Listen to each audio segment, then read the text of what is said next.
Buenas tardes, estudiantes de segundo año del Industrial. En este tercer encuentro vamos a trabajar una serie de procesos históricos muy interesantes que nos permiten entender el mundo actualmente. Estamos hablando de una doble revolución, ¿sí? Que fue un proceso histórico conformado a su vez por dos procesos. Por un lado, la Revolución Industrial, iniciada en Inglaterra, y por otro lado, la Revolución Francesa. Esto implica la emergencia de un sujeto histórico que va a ser la burguesía, ¿sí? Esa clase social que va a producir ambas revoluciones, que va a ser su protagonista, y que va a tener el fin o el objetivo de obtener el poder económico y político hegemónico, es decir, a escala mundial. La revolución industrial es, en primer lugar, ese proceso histórico que va a marcar un antes y un después en el mundo del trabajo. Con respecto a su ubicación espacial, es decir, a dónde surge, estamos hablando que la revolución industrial tuvo sus orígenes en el Reino Unido, es decir, en Inglaterra, y que con el correr de los años se expandió por toda Europa y por el resto del mundo. En el mapa que a continuación pueden ver de Europa, pueden ver en color rojo el origen de la revolución industrial en el Reino Unido, una industrialización temprana en países como Francia, Alemania, una industrialización tardía, es decir, donde llegó un poco más tarde el impacto de la revolución, en países como el Imperio Ruso, Austria-Hungría. Pensemos que en esta época estamos hablando de reinos o de imperios, no de estados nacionales como los conocemos hoy en día. Y en color verde van a ver una industrialización débil, es decir, que inició tarde y que llevó un gran tiempo que se consolidara, como en España, Portugal, el Imperio Otomano. Y después vamos a ver las principales áreas industriales, ¿sí? En un color gris, en donde ustedes pueden ver mayormente cómo se produce en Inglaterra la concentración de la industrialización. Nosotros vamos a centrarnos en la etapa previa al 1840, es decir, en lo que pasó antes de 1840. En la ubicación temporal, es decir, nosotros vamos a ver cuándo surge y qué periodo histórico abarca la revolución industrial, entendemos que inició a fines del siglo XVIII, precisamente desde la década de 1780 en adelante, y se observan cambios con mucha solidez en el ritmo de la producción y de trabajo en las nacientes fábricas inglesas. En esta primera fase, que se extiende desde 1750 hasta 1830, vamos a ver tres aspectos interesantes. Por un lado, tenemos la invención de máquinas de hilar, ¿sí? Y por el otro, invención del telar mecánico. Estas dos técnicas que fueron creadas van a ser importantes para esta primera fase, porque va a haber un aumento sostenido y acelerado en la producción textil en las fábricas, es decir, en la producción de telas, que va a estar acompañada paralelamente del surgimiento y consolidación del capitalismo, ese sistema económico que nos gobierna hoy en día. Pero en 1830 todo este cambio se estanca. ¿Por qué? Porque hay una crisis de sobreproducción. Esto significa que se acumularon muchas telas, hay un stock de telas que no se lograron vender, ¿sí? Con lo cual, esto va a traer algunas consecuencias importantes para una segunda fase de la revolución industrial. Pero ahora vamos a repasar algunos conceptos importantes. Por un lado, ¿qué es revolución? Es un cambio profundo en la vida de una sociedad que transforma de manera duradera, es decir, en el tiempo, alguno o varios aspectos de esta sociedad, sea el político, sea el social, el económico o el cultural. Por otro lado, estamos hablando de un proceso histórico, que es el conjunto de momentos que están relacionados entre sí, que son causa y consecuencia y que van a aportar mucha dinámica a la humanidad, a lo que le sucede a los seres humanos. Por otro lado, tenemos los conceptos de oferta y demanda, que son las principales leyes de toda economía. La oferta es todo aquello que se ofrece para el consumo y la demanda es toda necesidad de consumo, ¿sí? Todo lo que necesita la gente para cubrir ese consumo. Y finalmente hablamos de la importación y la exportación. ¿Por qué? Porque se va a crear un mercado con la revolución industrial. La importación es la capacidad de un país, ¿sí?, de comprar bienes por fuera de sus fronteras, ¿sí? Por ejemplo, Argentina en este momento está comprando vacunas para inocular a la gente, a la población, frente al COVID-19. Eso como ejemplo. Por otro lado tenemos la exportación, que es la capacidad de un país de poder vender justamente al exterior los bienes que produce. Nuestro país, por ejemplo, produce a gran escala y exporta carne, ¿sí? Lana, soja, entre otros productos. Pero vamos a ver ahora qué es la revolución industrial. Es el proceso histórico por el cual se modificaron profundamente las características económicas y sociales e indirectamente las políticas de la sociedad occidental. Este proceso introdujo una nueva forma de producir que es la fabric, ¿sí? Orientada a cubrir las necesidades de mercados compradores en expansión. Y estableció nuevas relaciones sociales que fueron llamadas las relaciones capitalistas de producción entre los trabajadores, es decir, los obreros, y los dueños de las fábricas que van a ser llamados capitalistas.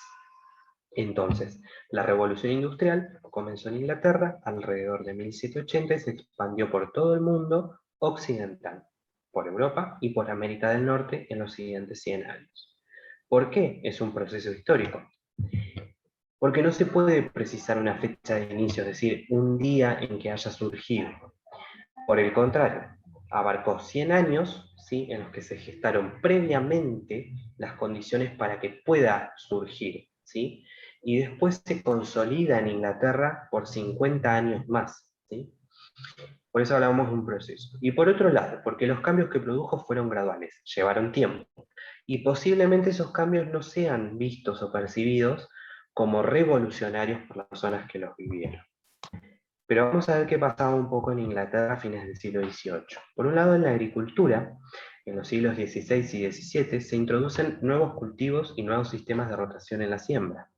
Estos cambios van a requerir de reunir y delimitar los campos de un mismo productor que antes estaban muy dispersos y cuya solución va a ser los cercamientos, es decir, concentrar, acercar, ¿sí?, esos lotes dispersos en una sola propiedad. Esto va a traer como consecuencia que se consolide la gran propiedad terrateniente, que está trabajada por campesinos que alquilaban las tierras, ¿sí?, y cuya producción se orientaba al mercado interno, es decir, al mercado inglés. Por esta razón, muchos campesinos van a perder sus tierras y van a necesitar de nuevas fuentes de ingreso. Un segundo factor interesante es el trabajo rural a domicilio, que fue una primera forma de producción industrial que consistía en que los empresarios entregaban materias primas a los campesinos que iban a producir entonces telas y herramientas para un mercado urbano y rural en crecimiento. Cuando decimos urbano nos referimos a ciudades. Y por otro lado tenemos el factor político, las revoluciones que se producen entre 1640 y 1648 y 1688 y 1689, en donde se limitó el poder del rey y de la nobleza, que eran las principales autoridades de gobierno. Estas revoluciones aseguraron la participación de la burguesía en el gobierno a través del parlamento, ¿sí?, en el que adoptaban medidas que iban a beneficiar sus negocios. Esto generó mayor fortuna y libertad de impuestos. Y un último factor interesante que es el comercio colonial inglés. Estamos hablando de una época en que Inglaterra era un imperio, ¿sí?, con mucho poder en el mundo. En este comercio colonial inglés llamado comercio triangular, forma, ¿sí?, en que se daba, los empresarios ingleses salían de Inglaterra, se dirigían a África y proveían a África de bienes industriales, así como en América. Una vez en África, luego de vender esos bienes, compraban esclavos, se los llevaban a América del Norte mayormente, donde eran vendidos como fuerza de trabajo. Y ahí compraban, en América del Norte, el algodón que principalmente necesitaban para poder llevarlo y producir las telas. Entonces, estamos hablando de una primera fase de la revolución, ¿sí?, llamada fase textil, en donde una serie de causas van a producir que se aumente la demanda de productos manufacturados porque van a crecer mucho las plantaciones de azúcar y de algodón en las colonias inglesas de América del Norte. Por otro lado, esos compradores, ¿sí?, eran a su vez los mismos dueños de las plantaciones, con lo cual concentraban mucho capital. Para poder satisfacer entonces esa demanda, la producción de textiles va a requerir de innovaciones técnicas. ¿Cuáles van a ser? Por un lado, bueno, el hilado, ¿sí?, que convierte el algodón o la lana en hilo. Y finalmente el tejido, que con esos hilos produce la tela. En las imágenes de abajo, ustedes pueden ver a la izquierda una máquina de hilar y a la derecha una máquina de tejer. ¿sí? Estas máquinas eran muy grandes, entonces la actividad textil dejó de estar dispersa en los hogares de los campesinos y se concentró en los grandes talleres de las ciudades. De ese modo nacen las fábricas. La fábrica es esta nueva organización del trabajo que está definida como una unidad de trabajo que concentraba la producción de telas en un solo edificio, por eso hablamos de unidad. Y ustedes en la imagen que ven ahí pueden ver un dibujo ilustrativo de cómo era el interior de una fábrica inglesa en esta época. ¿Qué más sucede? Hay una reducción de los tiempos totales de producción porque ya no era necesario trasladar todo lo que se producía en el campo, ¿sí? Ni retirar tampoco lo que los campesinos producían una vez finalizada la tela. Por otro lado, va a haber un control del ritmo de la producción que va a estar en manos del empresario dueño de la fábrica, que también va a controlar el horario de la actividad, que va a ser mucho más extensa que en el campo, que en el campo era solamente con la luz natural del día. En las fábricas se va a introducir la iluminación a gas. Esto va a aumentar la cantidad de horas de trabajo y es lo que va a generar una sobreexplotación también. Las máquinas y capataces van a marcar el ritmo de la producción y van a regir los momentos de pausas y descansos que eran muy breves. Y finalmente la fábrica va a ser la base de una nueva sociedad que va a estar dividida en dos grupos. Por un lado, los dueños de los medios de producción, que son los empresarios capitalistas, y por otro lado, los obreros fabriles. Esta nueva sociedad industrial está compuesta por dos grupos, por los capitalistas, que son los propietarios de los medios de producción, fábricas y maquinarias, pero ¿por qué capitalistas? Porque también son dueños del capital necesario para invertir, es decir, comprar materias primas, nuevas maquinarias o productos para poder comercializar. Tienen un origen social diverso, podían ser antiguos empresarios de la industria rural a domicilio, comerciantes del mercado interno o externo, o incluso antiguos artesanos de la época medieval. También tienen una complejidad social. ¿Por qué? Porque van a coexistir industriales, van a coexistir comerciantes, banqueros y financistas y rentistas de tierras, es decir, los que alquilaban tierras para producir. Y por otro lado tenemos a los obreros que solamente cuentan con su fuerza de trabajo física. Trabajaban para los capitalistas a cambio de un salario que obviamente era muy bajo. También tenían un origen social diverso porque podían ser antiguos trabajadores a domicilio, campesinos migrantes que habían venido del campo hacia la ciudad, o incluso trabajadores del viejo sistema gremial también desde la época medieval. También tenían una complejidad social interesante, coexistían campesinos, obreros fabriles, artesanos, empleados de tiendas y obreros con prestación de servicios. Por ejemplo, los desollinadores, que eran los que limpiaban las máquinas, los techistas, los cocheros. Estamos hablando de gente de distinta procedencia con formas de vida muy distintas. Pero hay dos grupos que fueron poco abordados a lo largo de la historia, y estamos hablando de las mujeres por un lado, ¿sí? Y de los niños y las niñas por el otro. Las mujeres eran consideradas inferiores a la fuerza de trabajo masculina. Habitualmente cumplían el rol de madres y de amas de casa, pero con la aceleración del trabajo textil fueron incorporadas como hilanderas y como tejedoras. Esto hizo que constituyeran un porcentaje elevado de la mano de obra en las fábricas, incluso mucho más que los hombres.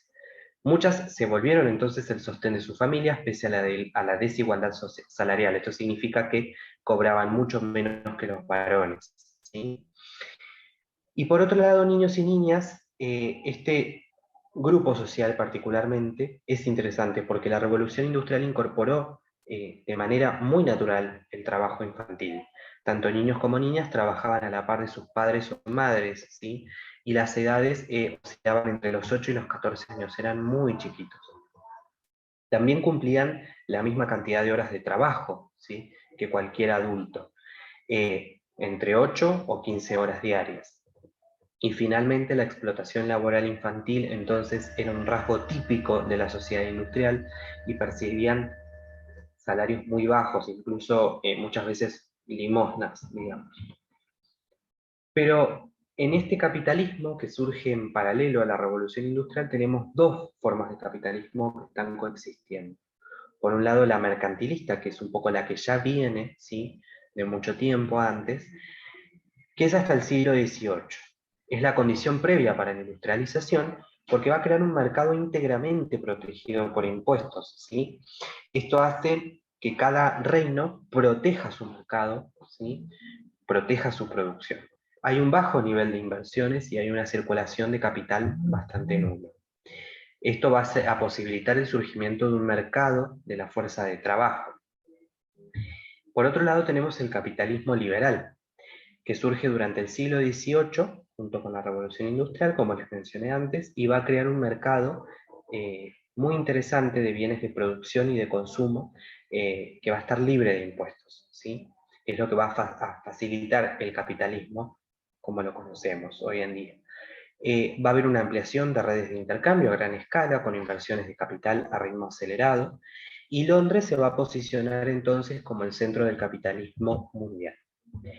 Por último, vamos a hacer una reflexión sobre por qué burguesía y clase obrera son las dos clases sociales protagonistas.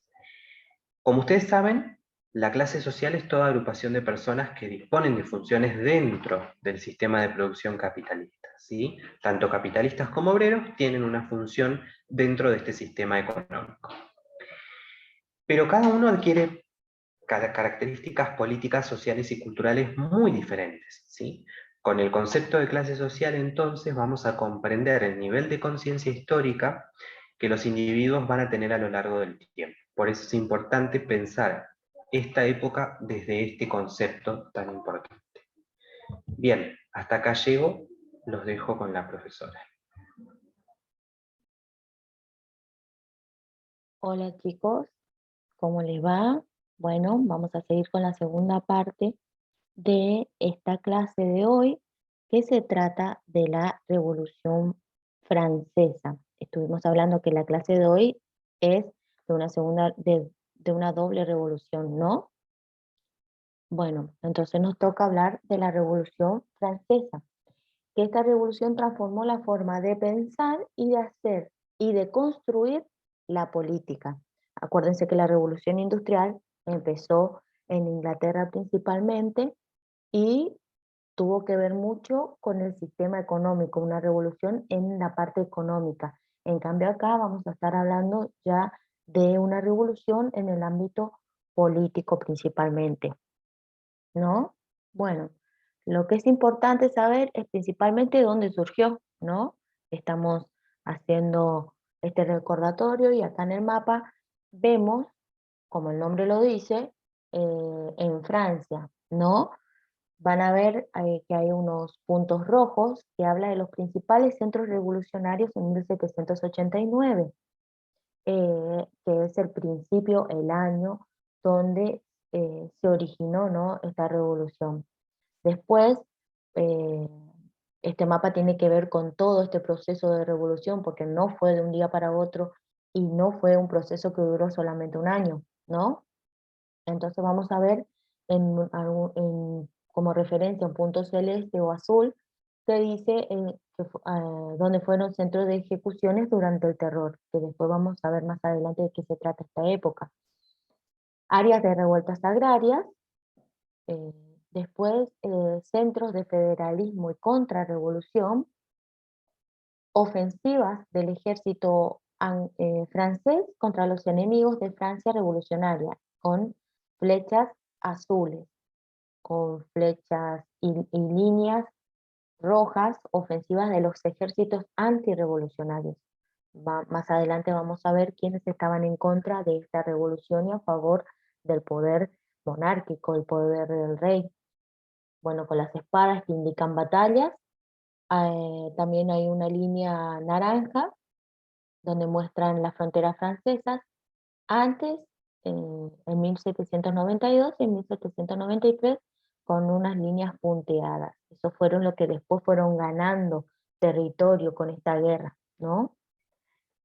Entonces, también tenemos que entender que en 1789 se inicia la edad contemporánea, ¿no? Hay un cambio de edades eh, eh, en la historia, porque su impacto fue muy grande, no solamente en los reinos más importantes de Europa, sino que se fue trasladando con el tiempo estas ideas del viejo continente al nuevo. Nosotros entendemos esto porque ya como repaso estuvimos eh, hablando de la influencia que tuvo la Revolución Francesa en la formación de nuestro primer gobierno patrio, ¿no?, en la Revolución de Mayo.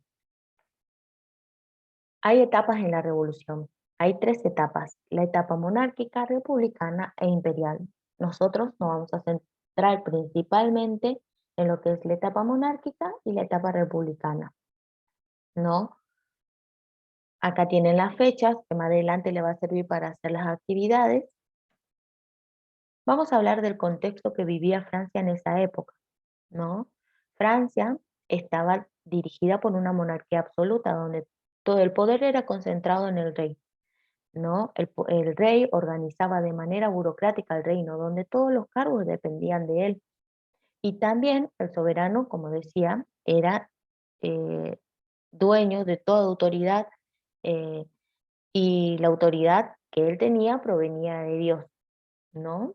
Y no podía ser limitada por los súbditos. Esto va a cambiar después, van a ver el proceso. La sociedad estaba dividida en estamentos o estados. Había tres. Los privilegiados era el clero y la nobleza, y estaban exentos de impuestos y ocupaban los principales cargos del gobierno en esta organización que solamente elegía el rey, ¿cierto? Y estaba el tercer estado, que era eh, el que debía pagar los impuestos e incluía a los campesinos, que eran el 95% de este tercer estado, además de los asalariados y artesanos urbanos, comerciantes y grandes burgueses. Fíjense que la burguesía está en el tercer estado, ¿no? Que es una clase, un grupo social que más adelante va a cobrar mucha importancia, como cobró importancia en la Revolución Industrial. Había una crisis en esta época, una crisis financiera por la participación de la guerra de independencia norteamericana. Francia estaba ayudando a Estados Unidos a independizarse de Inglaterra, porque obviamente eran contrarios, digamos, ¿no? Eran competidores en cuanto a, a reinos. Entonces, ante esto, el rey Luis XVI intentó hacer unas reformas, que era eh, cobrar impuesto a la propiedad de los nobles, ¿no? Esto obviamente los afectaba y no querían. Por eso llamaron a los Estados Generales, que era una antigua institución formada por los representantes de cada estado, o sea, había representantes de los tres estados. Este reclamo de la nobleza fue apoyada por los campesinos, los burgueses y los artesanos urbanos. Vieron una oportunidad, ¿no? Porque también en esta crisis estaba afectado por la baja de los precios de los cereales y la producción vitivinícola, junto al aumento de las manufacturas británicas. Obviamente que había mucha producción en Inglaterra, entonces empezaban a hacer entrar sus productos, ¿no? Y esto perjudicaba al comerciante local. Una revolución, tres movimientos. Vamos a hablar de esto porque parece importante, porque no solamente se dio en un solo sector de Francia, ¿no? Aunque la Revolución Francesa está un poco centrada en París, que fueron donde mayormente ocurrieron los hechos, ¿no? Pero también hubo otros movimientos que a mediados de 1789 fue que se reunieron los estados generales a pedido de la nobleza, y cada distrito escribieron las propuestas que sus representantes tenían que llevar. Estos documentos se llamaban cuaderno de quejas, donde cada estado podía reclamar algún descontento hacia el rey. El primer debate giró en torno al funcionamiento de la Asamblea, ¿no? No era el objetivo primordial por el cual se llamó a los estados generales, pero como les digo, aprovecharon los diputados del tercer estamento para proponer el aumento de la cantidad de representantes y cambiar la forma de votar. ¿Por qué? Porque si hay más representantes del tercer estamento, porque son más la población del tercer estamento. Y que cada voto sea individual, que no sea un voto por estado, ¿no? Porque si es así, siempre van a terminar perdiendo el tercer estado, porque los privilegiados, que son el clero y la nobleza, ya tienen 2 puntos contra uno, que es el tercer estado, ¿no? El rey obviamente se opuso a esta votación individual, ¿no? Y por ello el tercer estado decide reunirse por separado y convoca a una asamblea nacional, ¿no? que se arrogó la representación de todos los franceses. Esto es importante porque vamos viendo cómo van cambiando las cosas, ¿no? Estábamos hablando recién que el rey era todo, la autoridad del rey provenía de Dios y no era limitado por la población. Esta situación de los diputados del tercer estado fue apoyado por el movimiento popular de París. Eran personas que producían movilizaciones para reclamar por el precio del pan, denominados motines del hambre, que adquirieron carácter revolucionario justamente en esta época, porque desde antes ya, con la crisis, ya venían haciendo estas movilizaciones. Y cuando cuando se supo que el rey estaba tratando de reunir tropas, una multitud asaltó la Bastilla, ¿no? La Bastilla era la prisión y donde guardaban armas, era como el símbolo de la monarquía, ¿no?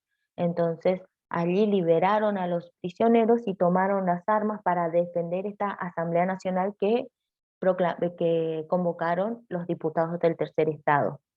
Y también están las zonas rurales, donde los campesinos protagonizaban una oleada de levantamientos conocidas como el Gran Miedo. ¿Por qué? Porque estas multitudes armadas asaltaban los castillos de la nobleza y quemaban los títulos, los títulos feudales que ligaban a pagar a los siervos alguna deuda que tenían con estos señores feudales, ¿no? Bueno, después vamos a ver, por eso hablamos de tres movimientos y una sola revolución, porque estos tres movimientos, aunque con diferentes características, diferentes objetivos y distintos protagonistas, se unieron dando lugar a la Revolución Francesa.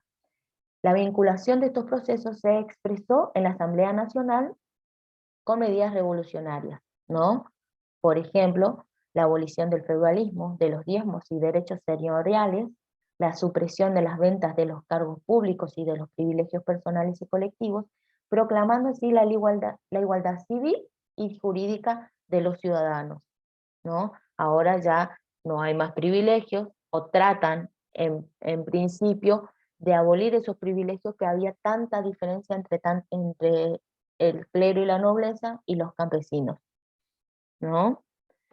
La asamblea estaba dirigida mayormente por los patriotas que aspiraban, era un grupo social que aspiraba, perdón, grupo social no, era un grupo de personas que aspiraban a una monarquía institucional, donde el rey fuera la cabeza del poder ejecutivo, pero que esté limitada su poder, ¿no? Que esté dividido. Algunas medidas que tomaron fue la abolición de los privilegios personales, libertad de circulación de bienes en Francia, la abolición de gremios y asociaciones de trabajadores. La Declaración de los Derechos del Hombre y del Ciudadano es lo que más conocemos, ¿no? Hay una sanción de la Constitución Civil del clero.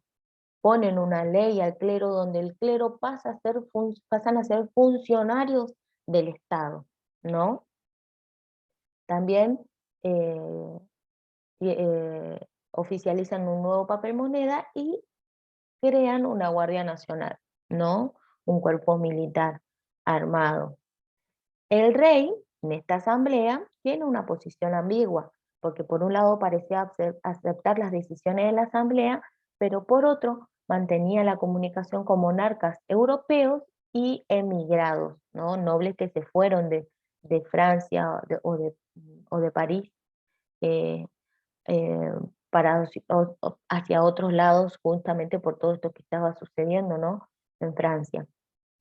Cuando el rey quiso huir con su familia para organizar una contrarrevolución, lo detuvieron. Y este hecho generó muchos reclamos para la destitución del mismo. Pero sin embargo, se armó una constitución donde el rey, eh, donde el rey tenía el poder ejecutivo con el derecho al voto, pero sin embargo su poder estaba limitado por el poder legislativo, ¿no? Y donde se establecía justamente lo que los patriotas buscaban, que era una monarquía institucional. Después vamos a ver una siguiente etapa de esta revolución, que es la república. Hay diferentes fechas importantes. Por ejemplo, en agosto de 1791, Prusia y Austria firman una declaración conjunta donde defienden la autoridad de Luis XVI, ¿no? En la asamblea, en París, se discute la posibilidad de una guerra con las monarquías extranjeras, que lamentablemente después sucedió, ¿no? Acá hay diferentes posiciones, porque los moderados querían evitar el conflicto, que eran los patriotas, para no perder los derechos ganados, que fueron ganando, ¿no? Con estas declaraciones y ciertas medidas que fueron haciendo. Los girondinos, que eran eh, una parte, otro sector, digamos, eh, de las personas que integraban la asamblea, propiciaban la guerra porque creían que esta guerra iba a mostrar la verdadera cara del rey. Y después estamos el rey que estaba a favor de la guerra con la idea de recuperar su poder, porque creía que si las monarquías extranjeras podían aplacar esta revolución, él volvía a retomar el poder. Por ello, la asamblea, en el 20 de abril de 1792, declara la guerra a Austria y también tomó medidas para la mejora militar. Esta última, esta última sanción, esta última medida, fue vetada por el rey. Ahí entonces se dieron cuenta de las verdaderas intenciones del mismo. Entonces el 10 de agosto de 1792 hay una movilización parisina que pedía a la asamblea la destitución del rey, generando obviamente muchas tensiones. Siguiendo con los hechos, el 22 de septiembre de 1792 la asamblea proclama la república convocando a una convención para establecer una nueva constitución. Esta constitución, en esta nueva convención, él se condena al rey por traición y se ordena la ejecución de él y de su familia, ¿no? Después, a Prusia y a Austria se le sumaron, que eran los principales enemigos de esta revolución, se le sumó Gran Bretaña, Holanda, España y los reinos de Nápoles y Piamonte. En el primer mapa que les mostré sobre la Revolución Francesa van a poder ver principalmente dónde se ubicaban cada reino. Y también en esta convención se intentó aprovechar el conflicto para extender las ideas revolucionarias en el resto de Europa. Justamente estos países, estos reinos que se fueron uniendo eh, con Austria y, y Prusia, formando una coalición en contra de la revolución, era justamente para que no se promulgaran estas ideas, pero como se dieron cuenta, no pudieron hacer mucho porque las ideas influyeron en el continente viejo como en el nuevo. Y después vemos, por último, la época del terror revolucionario, ¿no? Eran donde hay un grupo que le decían los jacobinos, que eran el ala más radicalizada de toda esta revolución, que desplazaron a los girondinos porque buscaban eh, ser más eficaces con sus métodos y eran un poco más extremos con las medidas, donde crearon un tribunal criminal extraordinario. Este tribunal, perdón, juzgaba y ejecutaba a las personas acusadas de contrarrevolucionarias.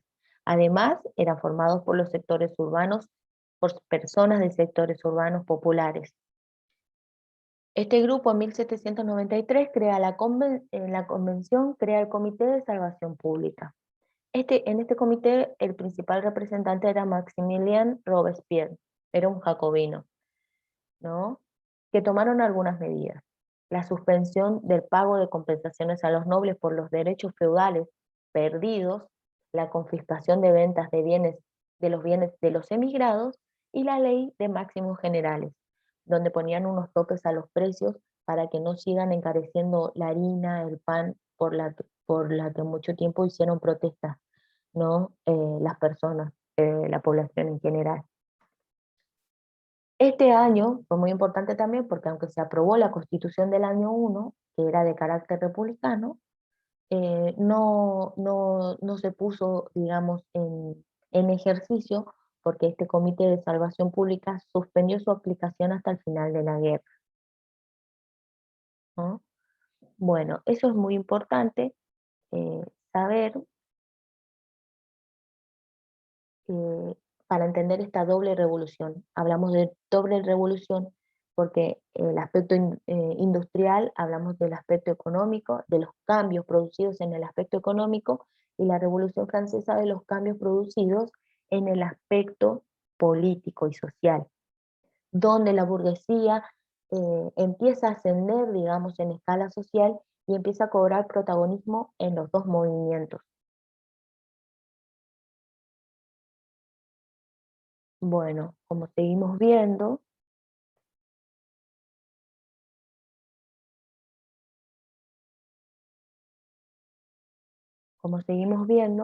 le voy a mostrar que tenemos dos PDFs con la información sobre la Revolución Industrial y la Revolución Francesa. En las mismas están las consignas de trabajo. Uno está en la página, ya le digo, espera un momentito, sobre la Revolución Industrial, está en la página 25, sobre análisis de fuentes, donde tienen que leer atentamente. A ver, me esperan un poquito, comparto.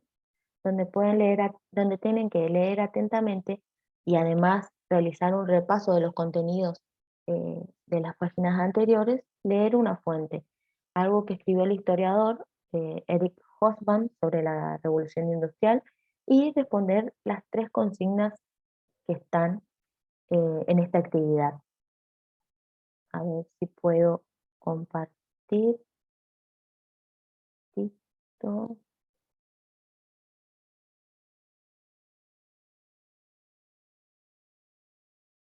Ahí está. Es esta, la actividad de la página 25.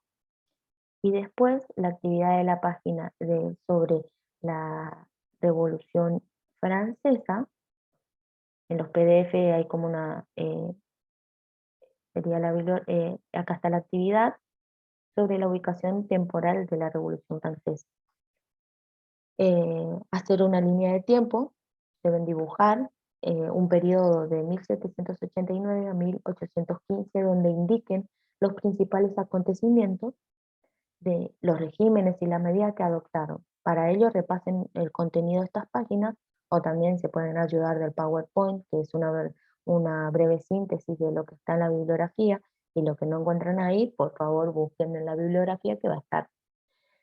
Utilicen un color para los acontecimientos, otros para los regímenes políticos, ¿no? Que estábamos hablando, está en el Power, las diferentes etapas, y otro color para las medidas que son tomadas, ¿no?